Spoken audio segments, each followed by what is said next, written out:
130 ফুটের বই দেখায়, হে দুনিয়ার মুসলমান, আমাদের কাছে ঈমান আছে, আমাদের ঈমানের অস্ত্র আছে। সেই ঈমানের অস্ত্র যদি আমরা বের করি, দুনিয়ার মুসলমান 14 কোটি মুসলমান যদি ঝাঁপিয়ে পড়ে, তারপরে ইহুদি বেঈমান তাদের রাস্তা থাকবে না, তারা মাঠ থেকে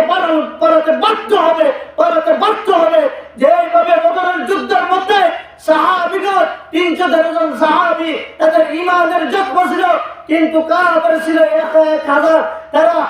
313 জন সাহাবী, তাদের অস্ত্র ছিল, তাদের ঈমানের অস্ত্র কাফের ইহুদি বেঈমানের চেয়ে, তাদের বুলেটের চেয়ে অতি জোরে, তারা জোরে ওই অস্ত্র নিয়ে, ঈমানের অস্ত্র নিয়ে যখন তারা মোকাবেলা করলো, কাফের ইহুদি বেঈমানরা তারা মাঠ থেকে পলায়ন করতে বাধ্য হয়েছে, ঠিক কিনা?